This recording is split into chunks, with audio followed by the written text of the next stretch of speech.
Hindi, yung gastos hindi. Ibig sabihin yung gastos, kasi meron naman kami pang properties na pang shoulder. So, parang may common fund ako. Inayos ko na yan, ano Kaya yan. mabuti nga nandiyan ka eh. Oo. Busy na yan. Oo, hindi. Tsaka hindi. Hindi, kasi yun nga nakikita ko na. Ever since bata pa lang, nakikita ko na yan eh. Problema yan eh. Pag may kahit madali, wala namang major problem.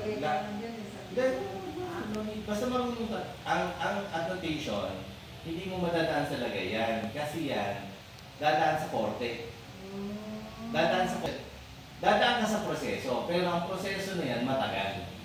Pero even if gano'n naman, wala naman yun. Kasi the point is, yung title nakapangalan naman kay mama. So, madidelay lang. Pero kung may mangyari lang kay mama, yun ang problema. Kasi nga, ang laki ng babayaran kong estate tax kahit sa 6%. So sabi ko, maniwala ka. Walang gagalaw sa akin yan. Kasi napakalaking halaga yan.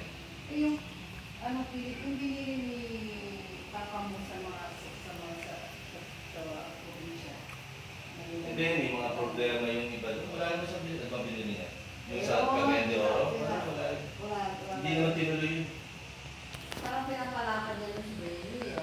Sa Cebu, hindi. Wala yun. Kasi puro bitin lahat yun eh. Di wag na, huwag mo na ilakad. Ito na lang bulakan nyo. No? Ano yun?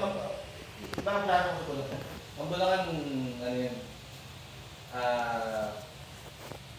Well, pwede kong ibenta, pero ang hinahanap ko sa Bulacan is parang joint venture developer. Parang i-deliver. Kasi 1 hectare eh.